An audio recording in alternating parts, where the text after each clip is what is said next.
নমস্কার, আমি সন্দীপা। শুরু করছি উত্তরের সংবাদ। শুরুতেই দেখে নেব আজকের বিশেষ সংবাদ।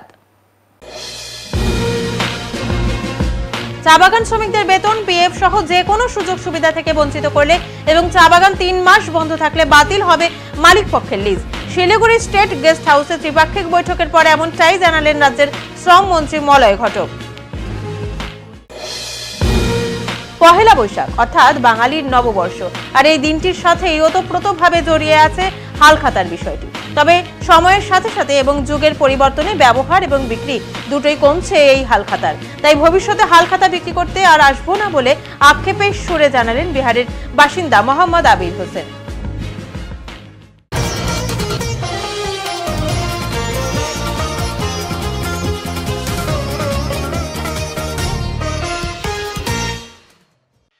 তিন মাস বাগান বন্ধ রাখলে কিংবা চা বাগানের শ্রমিকদের বেতন এবং তাছাড়া পিএফ সহ বিভিন্ন সুযোগ সুবিধা থেকে বঞ্চিত করলেই চা বাগানের মালিক পক্ষের লিজ বাতিলের সিদ্ধান্ত নিয়েছে রাজ্য সরকার। শিলিগুড়ি স্টেট গেস্ট হাউসে ত্রিপাক্ষিক বৈঠকের পর রাজ্যের শ্রমমন্ত্রী মলয় ঘটক জানান, এবার থেকে 3 মাস বাগান বন্ধ রাখলে কিংবা চা বাগানের শ্রমিকদের বেতন, পিএফ সহ অন্যান্য সুবিধা থেকে বঞ্চিত করলেই মালিক পক্ষের লিজ বাতিলের সিদ্ধান্ত নিয়েছে রাজ্য সরকার। এদিন স্টেট গেস্ট হাউসে মলয় ঘটক ছাড়াও উপস্থিত ছিলেন জিটিএর চেয়ারম্যান রাজেশ চৌহান, রাজ্যসভার সাংসদ ঋতব্রত বন্দ্যোপাধ্যায়, প্রাক্তন সাংসদ শান্তা ছেত্রী সহ মালিক পক্ষ ও শ্রমিক সংগঠনের সদস্যরা। এদিন মূলত চা বাগানের শ্রমিকদের ন্যূনতম মজুরি, বন্ধ চা বাগান এবং টি ডিরেক্টরেটদের নিয়ে বৈঠক করেন মন্ত্রী। বৈঠকের পর চা বাগানের শ্রমিকদের ন্যূনতম মজুরি নির্ধারণ করতে ফের একটি এক্সপার্ট কমিটি গঠনের কথা জানান তিনি। এই কমিটিতে একটি নির্দিষ্ট সময় নির্ধারণ করা হয়েছে এদের জন্য। রিপোর্টের ভিত্তিতে এই ন্যূনতম মজুরি ঠিক করবে রাজ্য সরকার। এদিনে ত্রিপাক্ষিক বৈঠকের পর এই সিদ্ধান্তকে স্বাগত জানিয়েছেন শ্রমিক সংগঠনের সদস্যরাও। অলরেডি এই বাগানগুলো খুলে গেছে, ইতিমধ্যে অন্য বাগানগুলোর আলোচনা চলছে। আশা করি আগামী 1 সপ্তাহ 1.5 সপ্তাহের মধ্যে বাকিগুলোও খুলে যাবে। অলরেডি সেই অ্যাকশনেই কিন্তু খুলছে 2-1টা বাগানে। ইতিমধ্যেই যারা নতুন এন্টারপ্রেনার তারা দায়িত্ব নিয়ে খুলেছে। ডালবোর্ড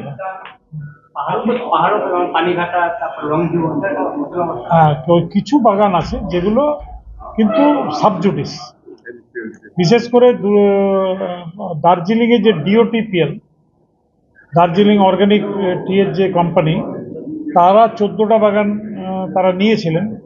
4টে বাগান তারা সেই সময় বিক্রি করে দিয়েছিলেন। বাকি যে 10টা বাগান, সেই 10টা বাগান এনসিএলটিতে মামলা চলছে, বিচারাধীন। এছাড়াও আরও 3-4টে বাগান আছে যেগুলো হাইকোর্টে লিকুইডেশনের মামলা পেন্ডিং আছে।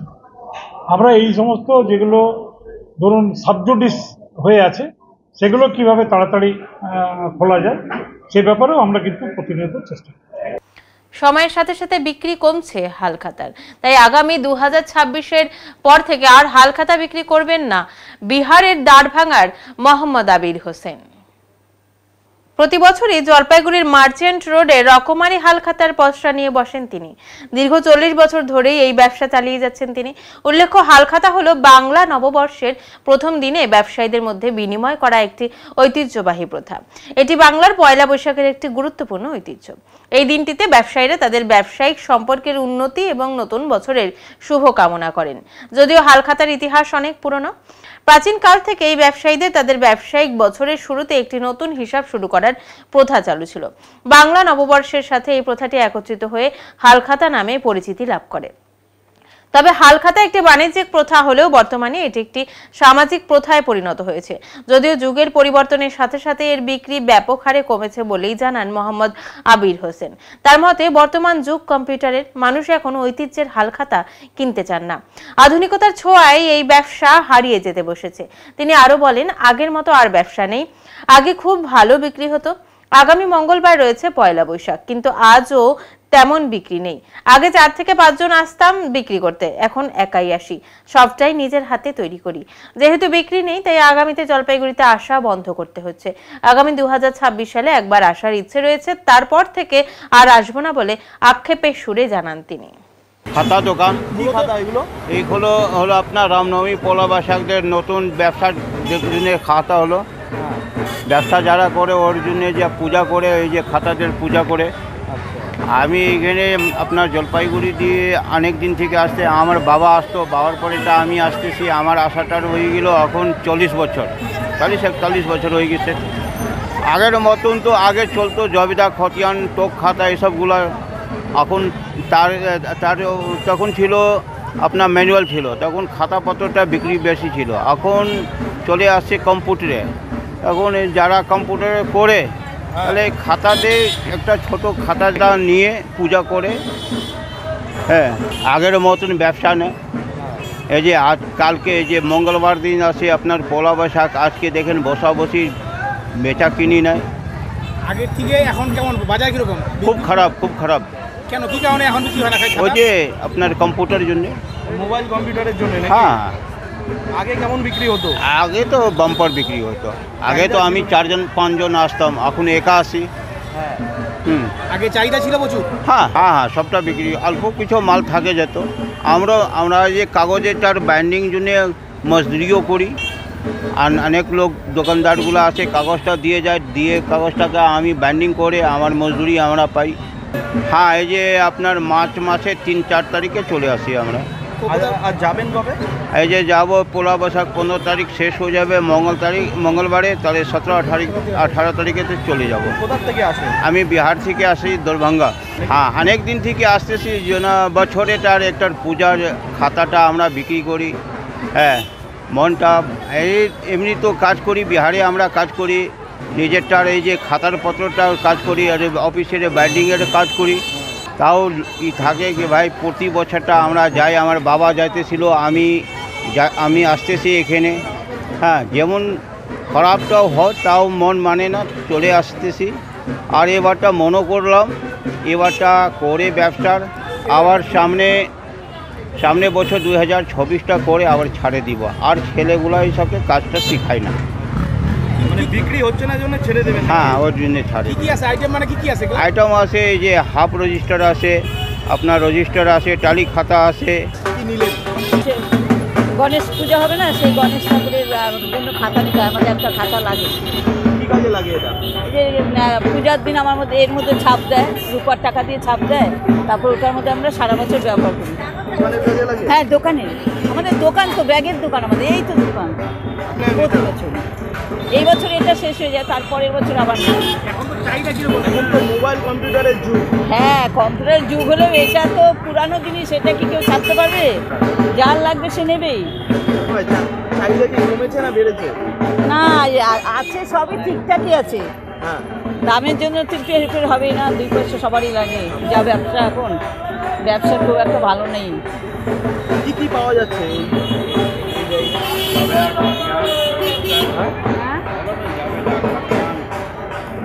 পাওয়া যাচ্ছে কি ধরনের খাতা পাওয়া যাচ্ছে এখানে? কি ধরনের? বাঁধানো খাতা আর এই খাতা?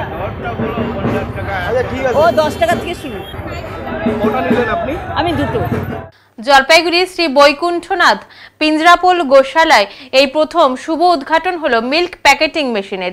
এই রবিবার এই উদ্ঘাটন সম্পন্ন হলো। গোশালা সূত্রে জানানো হয়েছে, যদিও গরুর দুধে পজিটিভ ও নেগেটিভ ব্যাকটেরিয়া থাকে, কিন্তু নতুন এই পদ্ধতিতে প্যাকেটিং করার পর নেগেটিভ ব্যাকটেরিয়া আর থাকবে না এই দুধে। এই দুধ ছোট বাচ্চা ও বয়স্কদের ক্ষেত্রে যথেষ্ট উপযোগী বলে দাবি। উল্লেখ্য, গোশালাতে বর্তমানে 240 থেকে 260টি গরু রয়েছে। তার মধ্যে 40 থেকে 50টি গরু দুধ দিচ্ছে। প্রতিদিন প্রায় 260 লিটার দুধ উৎপাদন হয় এখানে। দিনবাজারে ছোট গোশালা থেকে এই দুধ বিতরণ করা হয় বলে গোশালা সূত্রে খবর। আজকে তো খুবই গর্বের সঙ্গে বলতে পারছি যে বলছি যে আজকে আমাদের গোশালাতে আমরা অটোমেটিক মিল্ক প্যাকেটিং মেশিনের উদ্বোধন করলাম, এটা প্রথম জলপাইগুড়ি গোশালা, যে প্রথম নর্থ বেঙ্গলের মধ্যে যে প্রথম এটা মেশিনটা স্টল করেছে। তো এতে যেমন শুধু দুধকে মানে প্যাকেটিং না, দুধের যে গুণমাত্রাটা যেটা আছে, শুদ্ধতা যেটা আছে, সেটাও দিকেও খুব বেড়ে যাবে। কারণ কি, দুধের মধ্যে আমরা জানি যে দুধের মধ্যে দুই রকম ব্যাকটেরিয়া হয়, একটা পজিটিভ, একটা গুড ব্যাকটেরিয়া, নেগেটিভ ব্যাকটেরিয়া। তো নেগেটিভ ব্যাকটেরিয়া কী আছে, দুধকে এটাতে এই মেশিনে বিএমসি মেশিনে 4 ডিগ্রি অবধি টেম্পারেচারে চিল্ড করা হবে। তাতে কী হয়, দুধের মধ্যে যে নেগেটিভ ব্যাকটেরিয়া, সেই নেগেটিভ ব্যাকটেরিয়াগুলো মরে যাবে, থাকতে পারবে না। 4 ডিগ্রি অবধি সে সারতে পারে না, তো গুড ব্যাকটেরিয়া থাকবে। তাতে গিয়ে দুধের শুদ্ধতা, দুধের গুণমাত্রা মানটা আরও বেড়ে যায়। সেটা ছোটো বাচ্চা থেকে শুরু করে বয়স্ক লোকের সবার জন্য খুবই পুষ্টিকর হবে এবং স্বাস্থ্যকর হবে। এটা আমাদের সমাজের জন্য খুবই একটা মানে একটা যে আমরা একটা মাধ্যমে যে ছোটো উদ্যোগে যে গোশালা ছোটো উদ্যোগে সমাজের প্রত্যেকটা স্তরে বিশুদ্ধ দুধ আমরা পরিবেশন করতে পারবো। এগুলো যে আমাদের যখন দুধ দেওয়া হয়, সেগুলো আমাদের সবার একটা মান্থলি একটা লিস্ট আছে, যারা আমাদের নিয়ে নেয় তারা আগাম ওদের লিস্ট টোকন দেওয়া হয়। সেই টোকনের ভিত্তিতে আমাদের ছোটো গোশালা, যে দিনবাজারে ছোটো গোশালা আছে, ওখান থেকে এগুলো বিতরণ করা হয়। কতগুলো গরু রয়েছে বা দুধ কি ব্যাপার? এখন আমাদের যেমন 240 থেকে 260 গরু আছে, বাছুর সব মিলিয়ে, তার মধ্যে 45 থেকে 50টা গরু দুধ দেয়। তার দুধ থেকে আমাদের এখন সারাদিনে 260 লিটার দুধ হয়, সকাল বিকাল মিলিয়ে নিয়ে। তো সেটুকুই আমরা এখন প্যাকেট করে আমরা দিতে পারি।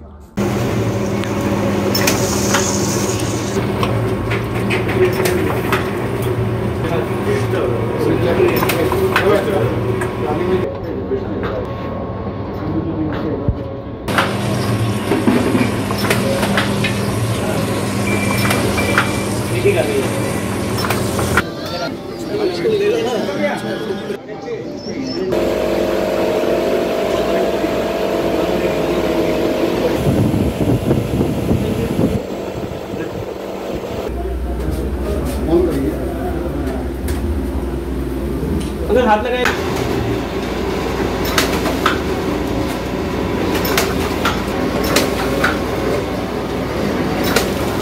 एक बार मार लो, एक बार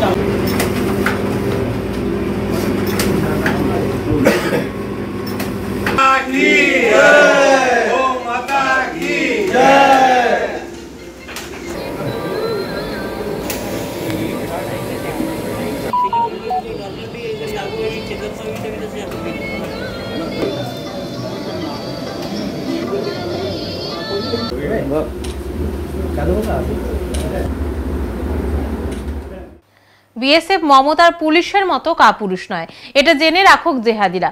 মিছিল থেকে হুঙ্কার বিজেপির।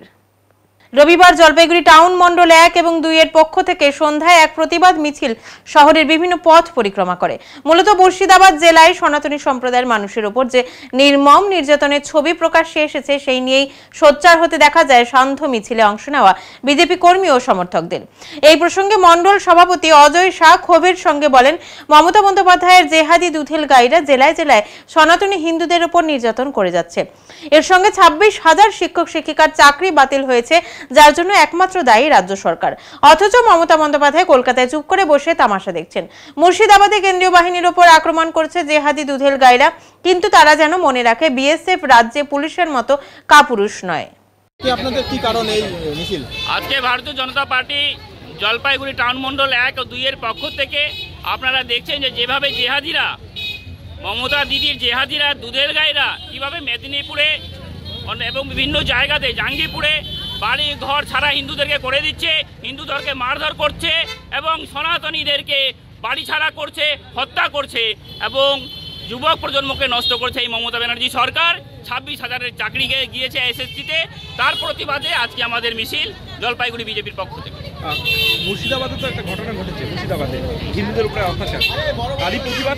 একদম মুর্শিদাবাদে আপনারা দেখছেন যে হিন্দু মা বোনেরা, ভাইয়েরা সবাই ঘর ছাড়া বাড়ি ছাড়ে পালিয়ে যাচ্ছে এবং তাদেরকে উপর জঘন্যভাবে অত্যাচার করা হচ্ছে।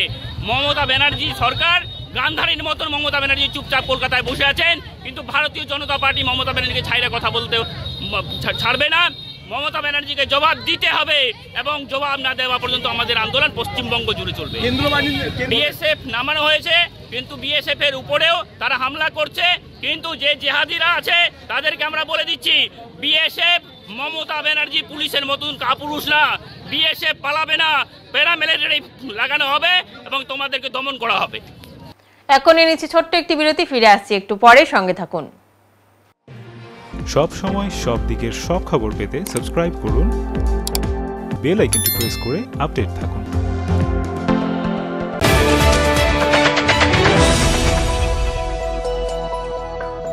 আপনি কি ব্যবসা করতে চান? Jalpaiguri new Hindustan soap and chemicals এর সঙ্গে লাভজনক ব্যবসার রয়েছে সুবর্ণ সুযোগ।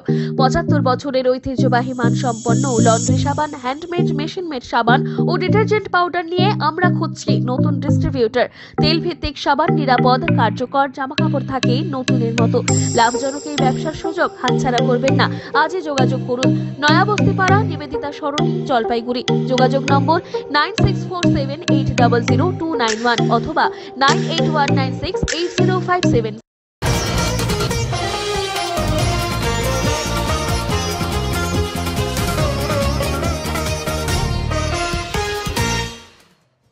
চরক ভক্তদের উপর হামলার অভিযোগ দুষ্কৃতীদের বিরুদ্ধে। আহতরা চিকিৎসাধীন অবস্থায় রয়েছে হাসপাতালে এবং হাসপাতালে তাদের দেখতে বিধায়ক শঙ্কর ঘোষ। শিলিগুড়ি 4 নম্বর ওয়ার্ডের যতীননগরে শনিবার রাতে নদীর ঘাটে পুজো দিতে গেলে ওই ঘাটে বসে থাকা 6 জন দুষ্কৃতী চরক ভক্তদের উপর চড়াও হয় এবং বিয়ারের বোতল ছুঁড়ে আঘাত করে বলে অভিযোগ। এরপরে শুরু হয় মারধর, এতে গুরুতর আহত হয় 2 জন। তৎক্ষণাৎ আহতদের জেলা হাসপাতালে ভর্তি করানো হয় চিকিৎসার জন্য। এরপরে এই হামলার অভিযোগ তুলে শিলিগুড়ি খালপাড়া ওপিতে লিখিত অভিযোগ দায়ের হয়।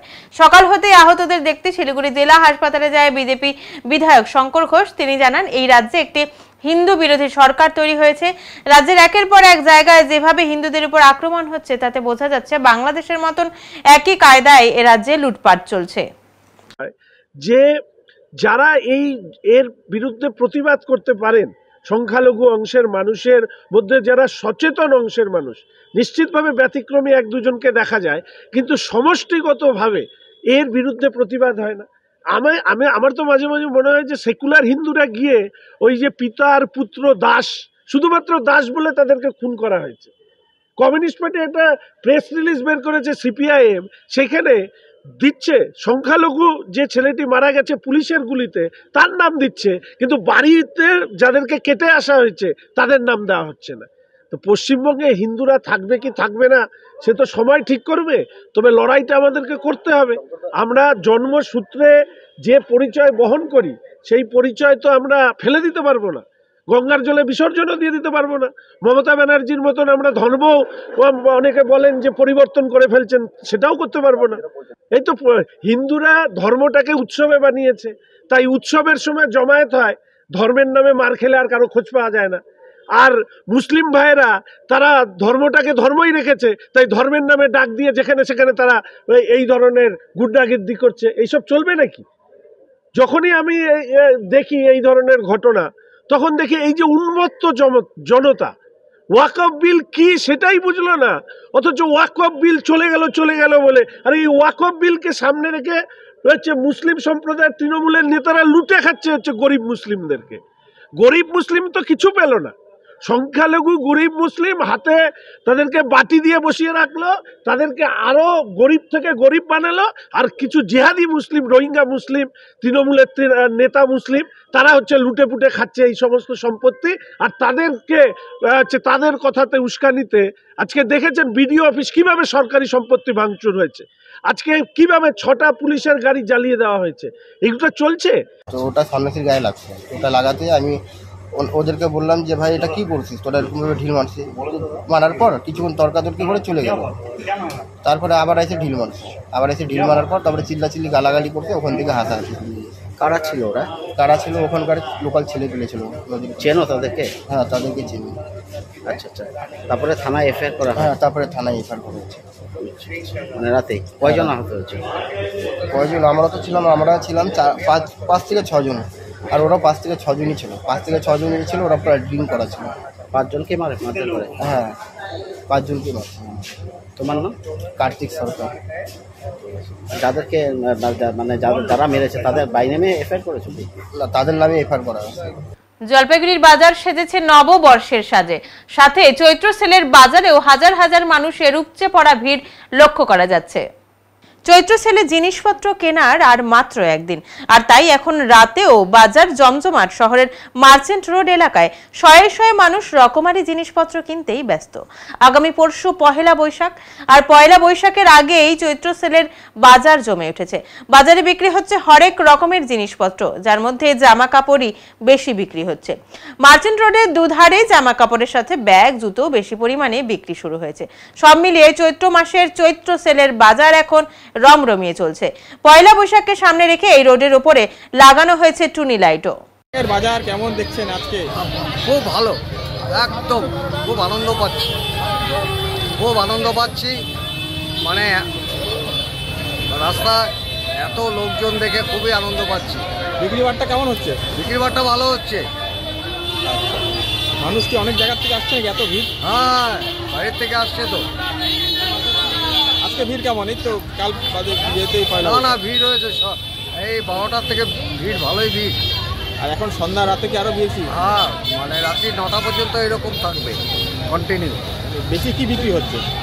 এই 150 টাকার যে গেঞ্জি, 150 টাকার মধ্যে আইটেম যেগুলো সেগুলো 100, 150 সেগুলো বেশি। হ্যাঁ, 100-150 টাকার মধ্যে আইটেম। কি নাম আপনার? আমার নাম জয়ন্ত কুমার সাহা।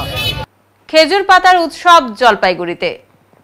আজকে খেজুর পাতার রবিবার, তাই এই বিশেষ দিনে Saint Michael and all angels চার্চের তরফে দিনটি পালিত হয়। সমগ্র বিশ্বে আজকের দিনে খেজুর পর্ব বা পাম সানডে এই দিনটিকে বলা হয়ে থাকে। পিডব্লিউডি মোড় থেকে প্রসেশন করে চার্চ প্রাঙ্গণে উপস্থিত হয়ে হুসান্না গান গেয়ে খ্রিস্টানরা এই দিনটি পালন করেন। আজ থেকে 2000 বছর পূর্বে প্রভু যিশু জেরুজালেম প্রবেশ করেছিলেন শেষবারের মতো, কারণ এর পরেই গুড ফ্রাইডে পালন হবে শুক্রবার দিন। তার আগে রবিবারটা এভাবেই তাই সারা বিশ্বে পালন করা হয় খেজুর পাতা উৎসব হিসেবে। সেদিন জেরুজালেম নিবাসীরা খেজুর পাতা নিয়ে প্রভুকে স্বাগত জানিয়েছিলেন। আজ তারই স্মরণে খেজুর পাতা হাতে নিয়ে হুসান্না গান গেয়ে চার্চে প্রবেশ করেন খ্রিস্টানরা। এভাবে আজকের দিনটি পালন হয়।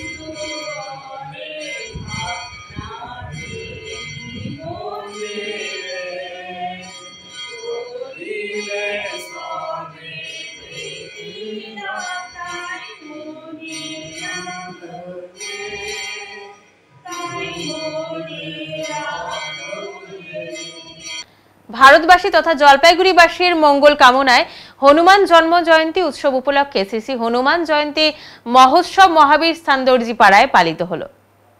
এদিন একটি যজ্ঞের মাধ্যমে জলপাইগুড়িবাসীর শুভ কামনা করা হয় এবং হনুমান জয়ন্তী উপলক্ষে পূজা ও যজ্ঞের আয়োজন করা হয়েছিল। এই পুজোকে কেন্দ্র করে কয়েক শতাধিক মানুষের জন্য প্রসাদ বিতরণ করা হয়েছিল। মহাবীর স্থান দর্জিপাড়া শ্রী শ্রী হনুমান মন্দিরে বিগত কয়েক বছর ধরেই এই উৎসব এখানে সাড়ম্বরে পালিত হয়। আজও সেই উৎসব যথাযোগ্য মর্যাদায় পালিত হলো। অনুষ্ঠিত হলো যজ্ঞ ও পুজো অর্চনা।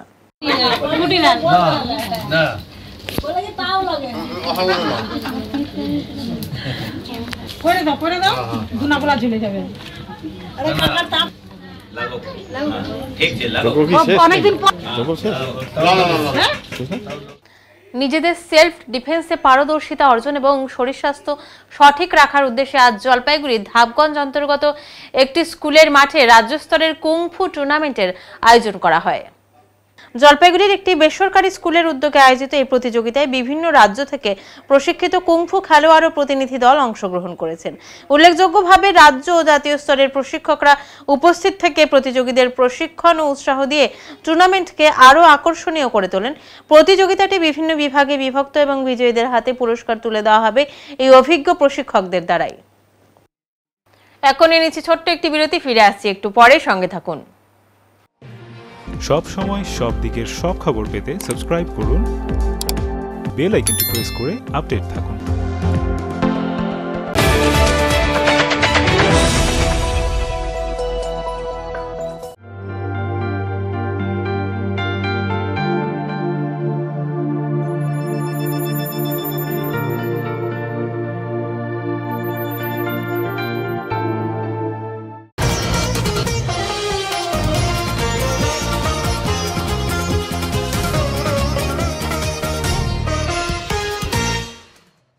রবিবার সকালের দিকে জলপাইগুড়ি জেলা জুড়ে ছিল মেঘলা আকাশ, তারই সাথে ছিল ঠান্ডা আবহাওয়া।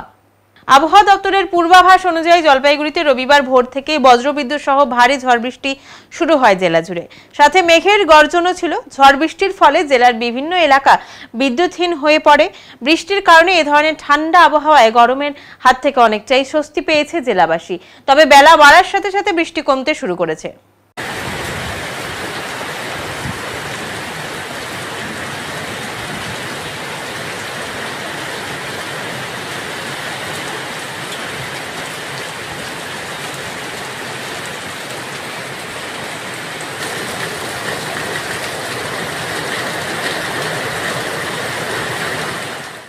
এখন আবহাওয়া সংবাদ।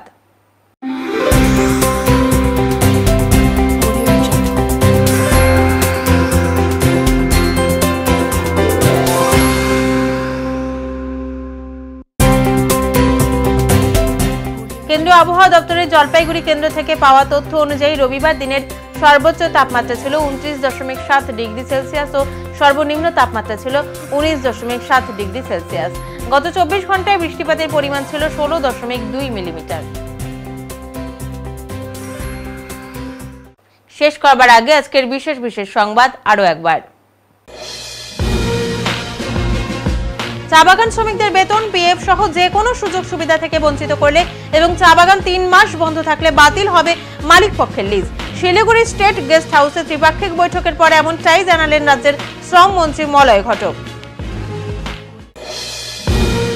পহেলা বৈশাখ অর্থাৎ বাঙালির নববর্ষ, আর এই দিনটির সাথেই ওতপ্রোতভাবে জড়িয়ে আছে হালখাতার বিষয়টি। তবে সময়ের সাথে সাথে এবং যুগের পরিবর্তনে ব্যবহার এবং বিক্রি দুটোই কমছে এই হালখাতার। তাই ভবিষ্যতে হালখাতা বিক্রি করতে আর আসবো না বলে আক্ষেপের সুরে জানালেন বিহারের বাসিন্দা মোহাম্মদ আবির হোসেন। উত্তরের মন পরিবেশিত উত্তরের সংবাদ এখনকার মতো এ পর্যন্তই। নমস্কার।